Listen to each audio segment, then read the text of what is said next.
आप सभी को नमस्कार, शुभ संध्या। सार्थक government job point YouTube channel आप सभी लोगों का हार्दिक स्वागत करता है। यदि आप इस चैनल पर नए हैं तो चैनल को सब्सक्राइब कर लें, वीडियो को लाइक कर दिया करें और बेल आइकन दबा कर रखेंगे तो आपको नोटिफिकेशन मिल जाएगा और आप उसे शेयर कर सकेंगे। चलिए खबरों की शुरुआत करेंगे। उसके पहले यदि आप लोगों को TET, CTET, super TET, TGT, PGT, LT, GIC इसमें निश्चित सफलता प्राप्त करनी है तो आप सार्थक government job point YouTube channel का नोट्स जरूर प्राप्त कर लें। यदि आप लोग खंड शिक्षा अधिकारी और यूपी ट्रिपल एससी के एग्ज़ाम्स की तैयारी कर रहे हैं तो आपको निश्चित सफलता के लिए सार्थक government job point YouTube channel का नोट्स जरूर पढ़ना चाहिए। ये नोट्स आप लोगों को 9721411385 इस व्हाट्सएप नंबर पर उपलब्ध कराया जा रहा है। आप लोग इस नोट्स को प्राप्त कर सकते हैं और अपनी सफलता में निश्चितता की स्याही भर सकते हैं, है ना। मतलब श्योर सर्टेन सफलता है। इस तरीके के आप लोगों के एलटी ग्रेड और जीआईसी प्रवक्ता के चूंकि बदला हुआ पैटर्न है, ठीक है, तो उसी पैटर्न के आधार पर आप लोगों की बेहतरीन से बेहतरीन नोट्स तैयार कराए गए हैं। चूँकि उसमें जीएस का भी पैटर्न होता है और जीएस को अलग से भी इस मैटर को तैयार किया गया। जो विद्यार्थी जीएस को अलग से पढ़ना चाहते हैं वो विद्यार्थी भी ले सकते हैं और जो विद्यार्थी जीएस प्लस सब्जेक्ट पढ़ना चाहते हैं वो विद्यार्थी भी इस मैटर को बुक कर सकते हैं। याद रखें 9721411385 इस व्हाट्सएप नंबर पर आप लोग इसको प्राप्त कर सकते हैं, बुक कर सकते हैं। चलिए खबरों की शुरुआत कर लेते हैं। सर्वप्रथम आप सभी लोगों को बहुत ही महत्वपूर्ण जानकारी देनी है जो कि संबंधित है एलटी ग्रेड कला विद्यार्थियों की नियुक्ति के संबंध में। आज सबसे बड़ा मुद्दा और सबसे बेहतरीन चीज़ें ये देखने के लिए मिली हैं कि अपर सचिव आपके राजकीय ने एक स्पष्ट पत्र लिखा था शासन के पास कला नॉन बीएड वाले विद्यार्थियों की नियुक्ति के संबंध में, जिसका असर शासन पर देखने के लिए मिला है। और उधर से इन सभी मामलों के पटाक्षेप के लिए, इन सभी मामलों को डिक्लेयर करने के लिए कि हमें 3 दिन के भीतर, मतलब 72 घंटे का जो टाइम दिया गया है कि 3 दिन के भीतर इन सारे मामलों को क्लियर करके हमें फाइनल डिसीजन ले लेना है। तो अब आप लोगों के नियुक्ति के ज़्यादा दिन नहीं बचे हैं शेष। अब आप लोगों की नियुक्ति की प्रक्रिया बहुत जल्दी ही स्टार्ट होने चल रही है, पहला। दूसरा, जो मतलब जीआईसी प्रवक्ता के विद्यार्थी पेंडिंग में थे उन विद्यार्थियों को पूरी तरीके से डिक्लेयर कर दिया गया है कि जिनकी अर्हता विज्ञापन आरंभ होने के या विज्ञापन के समाप्त होने तक जिनकी अर्हता थी उनको नियुक्तियां दी जाएंगी और जिनकी उसके बाद की अर्हता है उन्हें टर्मिनेट कर दिया जाएगा, मतलब उनकी नियुक्तियां कैंसिल कर दी जाएंगी, उनको नियुक्तियां नहीं दी जाएंगी, ठीक है। तो यदि आप लोगों के पास अर्हता उसी टाइम की है तो आप लोग आराम से नियुक्ति पा जाएंगे, कोई दिक्कत नहीं है। और यदि किसी भी विद्यार्थी का जो है विज्ञापन के अंत होने के उपरांत अगर उसके पास वो अर्हता आई है तो वो विद्यार्थी नौकरी के लायक नहीं है, वो विद्यार्थी बाहर कर दिया जाएगा, ठीक है। फिर आप ना तो कोर्ट जा सकते हैं ना कोई किसी भी तरीके से आप जो है इस पर कोई डिस्कस कर सकते हैं। तीसरा, एलटी ग्रेड जीआईसी प्रवक्ता के विज्ञापन के लिए आज जब इस मुद्दे पर बातचीत करने के लिए हम लोग लोक सेवा आयोग गए तो लोक सेवा आयोग के सचिव महोदय ने इस बात को स्पष्ट कर दिया है कि एलटी ग्रेड जीआईसी प्रवक्ता के विज्ञापन की वजह से ही खंड शिक्षा अधिकारी, डायट प्रवक्ता और आरओ 2022 का विज्ञापन अभी तक डिले हो रहा है, जिसकी वजह से शासन को बार बार रिमाइंडर भेजा जा रहा है कि हमें यथा निर्देश प्रदान करें ताकि हम विज्ञापन जारी कर सकें। चूँकि शासन इस बार थोड़ा सा इसमें बदलाव चाहता है, इस बार काफ़ी सारे पैटर्न में बदलाव चाहता है और चूँकि कई डिग्रियां नई नई सम्मिलित की गई कई विषयों में, तो इन विद्यार्थियों के सिलेबस आदि के लिए भी जो है जद्दोजहद चल रही है, ठीक है। इसी वजह से थोड़ा सा विज्ञापन आप लोगों का रुका हुआ है, क्योंकि बायोलॉजी में थोड़ा सा चेंजेस हुआ है, कंप्यूटर साइंस में थोड़ा सा चेंजेस हुआ है, शारीरिक शिक्षा, गृह विज्ञान और आपके जीव विज्ञान में थोड़ा सा चेंजेस हुआ है, ठीक है। कई नई डिग्रियां सम्मिलित की गई हैं और हिंदी में संस्कृत की अनिवार्यता से छूट के लिए कई बार पत्र भेजा गया था, कई बार ज्ञापन दिए गए थे। लेकिन सबसे बड़ी मुद्दे वाली बात यह है कि यदि आपका संस्कृत नहीं होगा तो आप अनिवार्य संस्कृत पढ़ा कैसे सकते हो। अगर आपका ग्रेजुएशन में भी संस्कृत नहीं है या हिंदी नहीं है तो जाहिर सी बात है इसमें थोड़ी सी अर्हता में मतलब बहुत ज़्यादा परिवर्तन आ जाएगा। तो ऐसे पे प्रेशर बढ़ेगा माध्यमिक शिक्षा सेवा चयन बोर्ड पे भी कि वो भी इस तरीके की चीज़ें कर पाए, इसीलिए संस्कृत की अनिवार्यता से छूट किसी भी विद्यार्थी को प्रदान नहीं की जाएगी। ठीक, आप लोग यदि इंटर में संस्कृत पढ़े हैं तभी आप लोग आवेदन कर सकते हैं। ठीक, आगे बढ़ेंगे। अब बात करेंगे सबसे महत्वपूर्ण मुद्दे पर कि एलटी ग्रेड जीआईसी प्रवक्ता का विज्ञापन कब तक। तो एलटी ग्रेड जीआईसी प्रवक्ता का विज्ञापन आपके 20 तारीख के बाद कभी भी जारी हो सकता है, इसमें कोई दो राय नहीं। ठीक है, आज सचिव महोदय ने इस बात को स्पष्ट कर दिया कि 3-4 दिन के भीतर हमें क्लियरेंस मिल जाएगा, हम तत्काल विज्ञापन इसका जारी कर देंगे। ठीक है, सबसे अहम मुद्दा यह है कि पुरानी भर्तियों के पद क्या इसमें जोड़े गए हैं। तो जी हाँ, बिल्कुल जोड़े गए हैं। और नए जो अध्याचन आए थे 9600 मतलब 9600 पदों पर एलटी ग्रेड का जो विज्ञापन के लिए अध्याचन आए हैं वो आप सभी लोगों के लिए पहला अपॉर्चुनिटी है। लेकिन सबसे बिग अपॉर्चुनिटी क्या है?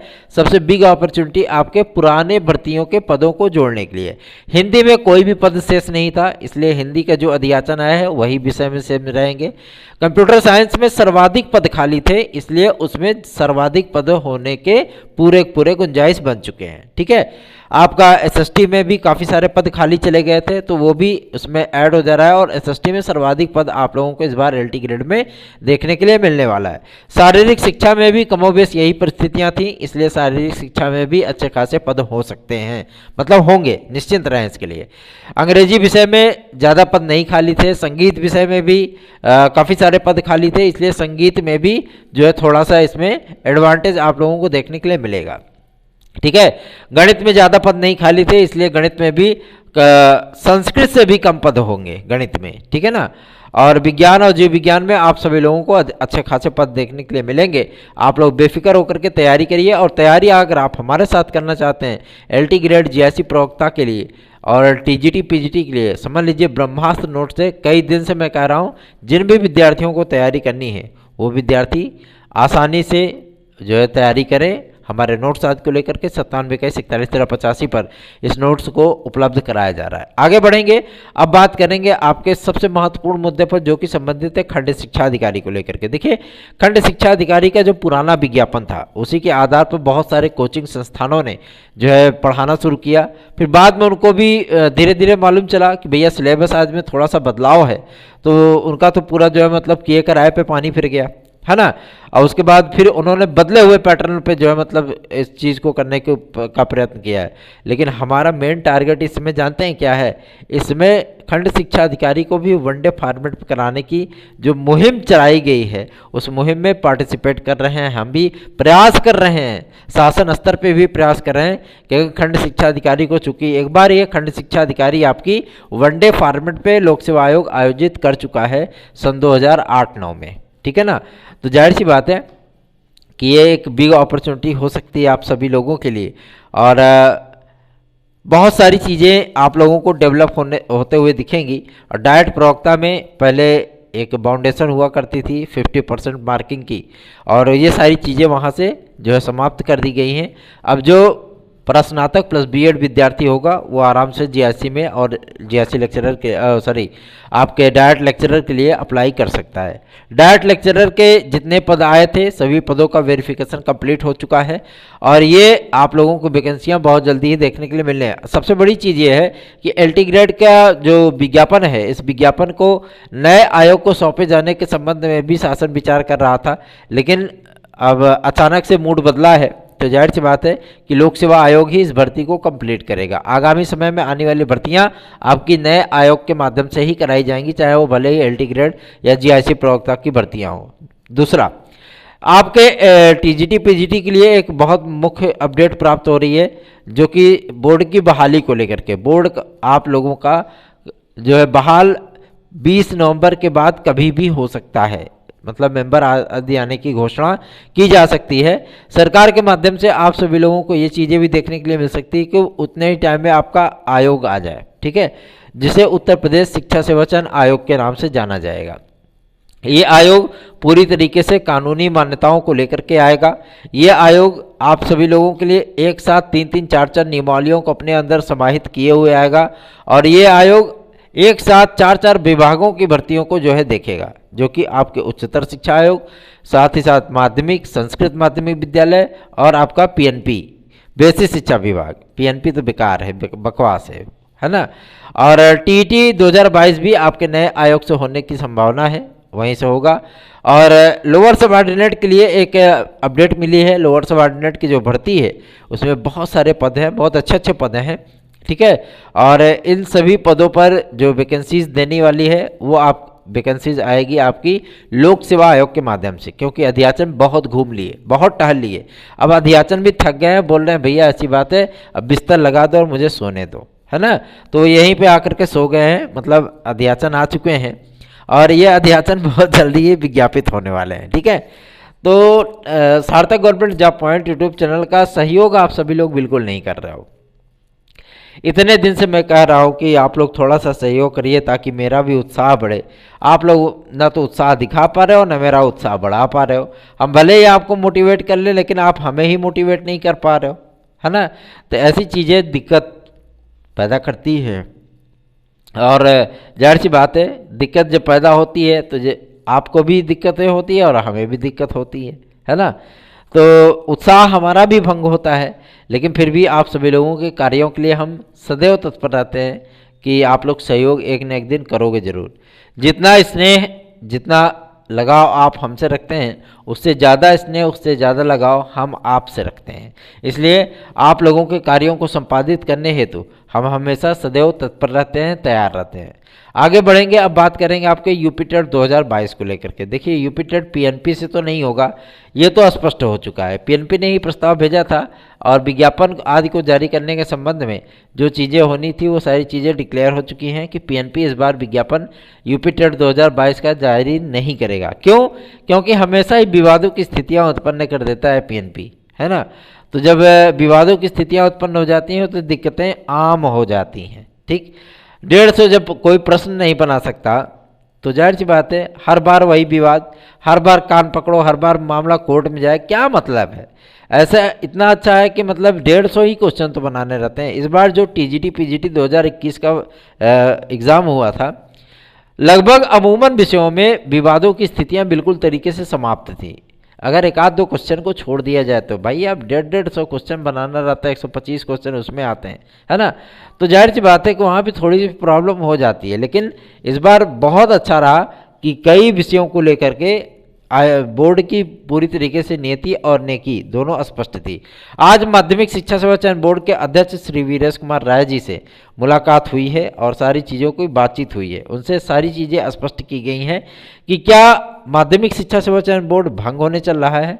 इस पर उन्होंने स्पष्ट कह दिया कि इस बारे में उनको कोई जानकारी नहीं है। शासन से अभी तक मुझे ना तो कोई इनपुट मिला है ना कोई जानकारी मिली है। जब उनसे ये चीज़ें पूछी गई कि क्या शासन ने आपको रिजाइन करने के लिए पत्र भेजा है, तो इस बात को उन्होंने हिचकते हुए लेकिन एक्सेप्ट किया कि हाँ शासन ने मुझसे पद छोड़ने के लिए तत्काल कहा है। तो हमने कहा भैया ऐसी बात है, आप पद छोड़ क्यों नहीं देते, छात्र हित के लिए इतना तो कर ही सकते हैं, है ना। और फिर आप अपने पुराने पद पे जा सकते हैं, क्या दिक्कत है। तो उन्होंने स्पष्ट कर दिया कि 2-4 दिन में इस पर फैसला हम कर लेंगे, ठीक है। और माध्यमिक शिक्षा सेवा चयन बोर्ड के बहाल आदि होने के संबंध में जब जानकारी प्राप्त करने का प्रयत्न किया गया तो इस पर उन्होंने स्पष्ट मना कर दिया कि हमें इस बारे में कोई जानकारी ही नहीं है। शासन ने इस बात का इनपुट दे दिया था कि हमें नया आयोग गठित करना है जिसके माध्यम से संस्कृत माध्यमिक विद्यालय, यूपी टेट 2022, सुपर टेट 2023-24 ये सारी चीज़ें हमें कंप्लीट करानी है। उच्चतर शिक्षा आयोग की वैकेंसियाँ लानी है, आपके राजकीय विद्यालयों की वैकेंसियाँ लानी है, सारी चीज़ें डिक्लेयर करनी है। इस वजह से कि माध्यमिक शिक्षा सेवा चयन बोर्ड के स्थान पर उत्तर प्रदेश शिक्षा सेवा चयन आयोग का गठन किया जा रहा है, ठीक है। तो इस नियमावली को कल या परसों होने वाली कैबिनेट मीटिंग में प्रस्तुत किया जाएगा। इस नियमावली को मंजूरी मिलते ही और अधिकारियों का प्रेजेंटेशन समाप्त होते ही तत्काल इस पर जो है राज्यपाल आदि का साइन होगा और एक कानून के रूप में सामने आएगा, ठीक है। मतलब इसकी जो वैलिडिटी होगी वो वैधानिक होगी, कानूनी होगी, ठीक है। और सदस्यों का एक निश्चित कार्यकाल होगा जैसे कि अभी माध्यमिक शिक्षा सेवा चयन बोर्ड में चलता है। और अध्यक्ष महोदय जो होंगे वो परमानेंट होंगे आपके 4 से 5 साल के लिए, ठीक है। मतलब जिसकी शासन उसी का अध्यक्ष, ठीक।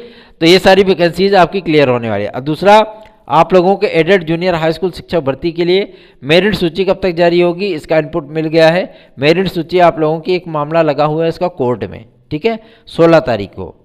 यह मामला डिक्लेयर होते ही 50% वाला ये मामला है और ये मामला डिक्लेयर होते ही, कोई भी दिशा निर्देश जारी होते ही तत्काल मेरिट सूची आप लोगों की जारी कर दी जाएगी। बहुत सारे विद्यार्थियों ने आज हमसे मेरिट आदि के विषय में पूछा कि सर आप बता दीजिए, इस मेरिट को भी हम डिक्लेयर कर देंगे, निश्चिंत रहिए। हमने वैसे भी एडेड जूनियर का मेरिट बता रखा है, आप लोग हमारे चैनल पर जा करके उस पुरानी वीडियो को देख सकते हैं। मैंने एडेड जूनियर के सारी मेरिट डिक्लेयर कर दी है, ठीक है। और चूंकि आप लोगों का मेरिट भी बनना है, किस पे, सब्जेक्ट वाइज बनना है, तो आप लोगों को बहुत जल्दी ही इसकी प्रक्रिया स्टार्ट होती हुई दिखेगी।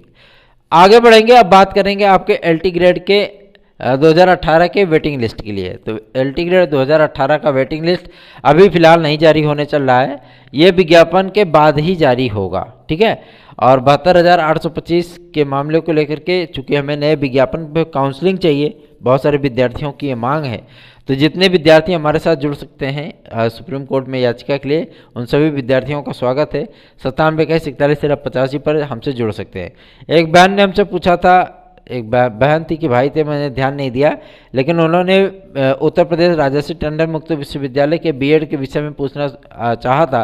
तो मैं आप सभी लोगों को बता दूं, पूरे उत्तर प्रदेश में केवल 500 सीटें हैं और आपके प्रयागराज में केवल 100 सीटें हैं, ठीक है। इन 100 सीटों में से 50 सीट वासुदेव यादव जी के, जो कि पूर्व डायरेक्टर रह चुके हैं आपके माध्यमिक शिक्षा के, ठीक है, उनके विद्यालय धोसड़ा, एक प्रणिला महादेवन मंदिर पड़ता है फाफा मऊ के आगे, ठीक है। और जब आप कमला नगर चौराहे पहुंचेंगे तो वहां से डायरेक्ट सड़क लगी है धोसड़ा के लिए, आप वहां पे जा सकते हैं। कमला नगर ये प्रयागराज का एक मशहूर जो है चौराहा है, ठीक है। आप वहां जाकर के एडमिशन ले सकते हैं, लेकिन एडमिशन आपको बिना एंट्रेंस पास किए नहीं मिलेगा। एंट्रेंस पास करने के लिए आपको एंट्रेंस देना होगा और 500 सीटों पर विद्यार्थियों के बीच में फाइट होगी। सबसे बड़ी चीज़ ये है कि इसमें 50,000 विद्यार्थी अप्लाई करते हैं। जो विद्यार्थी बेस्ट होता है वही विद्यार्थी इसमें सेलेक्ट होता है, ठीक है। आपके पास 2 वर्ष का शैक्षिक अनुभव प्रमाण पत्र भी होना चाहिए। और अगली जो 50 सीटें हैं वो उपरधार डिग्री कॉलेज बरौत अर्थात हंडिया, आप लोगों को अंदावा से जो बनारस वाली रूट पर जाना पड़ेगा। और ये बनारस वाली रूट के पहले ही, मतलब गोपीगंज के पहले ही आप लोगों का उपरधार डिग्री कॉलेज पड़ता है। मतलब हंडिया तहसील से थोड़ा सा आगे बढ़ेंगे, एक मुलायम सिंह महाविद्यालय है, उसके थोड़ा सा आगे, मतलब हंडिया बाजार से आगे थोड़ा जाएंगे, तकरीबन 1.5 या 2 किलोमीटर, तो आप लोगों को ये विद्यालय मिलेगा। वहाँ पे अरविंद कुमार पटेल जी हैं, वो वहाँ के मैनेजर हैं उस विद्यालय के। वहाँ पे इंटर कॉलेज और डिग्री कॉलेज दोनों एक साथ चलते हैं, ठीक है ना। उपरधार इंटर कॉलेज, उपरधार डिग्री कॉलेज दोनों एक साथ चलते हैं, तो आप लोगों को वहाँ पे एडमिशन मिल जाएगा। लेकिन इसके लिए आप लोगों को ही एंट्रेंस पास करके आना पड़ेगा। एंट्रेंस पास करने के लिए मामूली चीज़ें आप लोगों को पढ़नी है और इसमें टीचिंग एप्टीट्यूड बहुत ज़रूरी होता है। 50 क्वेश्चन आपके टीचिंग एप्टीट्यूड के ही आते हैं, ठीक है। 2 वर्ष का आपको शैक्षिक अनुभव प्रमाण पत्र आपके पास होना आवश्यक है। यदि आप लोगों के पास ये प्रमाण पत्र नहीं होगा तो आप लोग आवेदन नहीं कर सकते हैं, ठीक है ना। और केवल 17,500 रुपये फीस है 1 वर्ष की, और आप लोगों का अमूमन 40,000 के अंदर ये बीएड कंप्लीट हो जाता है। इसकी मान्यता पूरी है, पूरे देश में, पूरे भारत देश में इसकी मान्यता है, इसलिए आप लोगों को चिंता करने की भी आवश्यकता बिल्कुल भी नहीं है। सार्थक government job point YouTube channel के साथ जुड़ जाइए, इस चैनल को सब्सक्राइब कर लीजिए, वीडियो को लाइक कर दिया करिए। और रही बात लेखपाल के परिणाम को लेकर के, तो लेखपाल का परिणाम आपका वो 22 तारीख से लेकर के 25 तारीख के बीच में आ रहा है। जो लेखपाल पुराना वाला हुआ था ना, उसका परिणाम जारी होने वाला है। प्रारंभिक अर्हता परीक्षा पेट का जो परिणाम है ये आप लोगों का 20 तारीख के बाद कभी भी आ सकता है, क्योंकि बुकलेट जांचने का कार्य लगभग यूपी ट्रिपल कंप्लीट कर चुका है, ठीक है। और इसके बाद आप लोगों को नया विज्ञापन देखने के लिए मिलेगा, जो कि होगा लेखपाल का और वीडियो का, ठीक है। और अभी हाईकोर्ट के ग्रुप सी और ग्रुप डी की वैकेंसीज आई थी, उसमें विद्यार्थी बहुत तैयारी करते हैं, काफ़ी सारी कोचिंगें करते हैं। मैं आप सभी लोगों को गारंटी देता हूँ, आप हमारे नोट्स से पढ़ाई कर लो, आपका ग्रुप सी ग्रुप डी एकदम क्लियर हो जाएगा, ठीक है। सार्थक government job point YouTube channel के इस वीडियो को धुआंधार फैला दीजिए, वीडियो को लाइक किया करिए, चैनल सब्सक्राइब कर लीजिए। इस चैनल का आप जितना मोटिवेशन करेंगे, इस चैनल को जितना सपोर्ट करेंगे, उतना ही बेहतर परिणाम आप लोगों की समस्याओं के निराकरण में आप लोगों को देखने के लिए मिलने वाला है। धन्यवाद, आप सभी को शुभ रात्रि।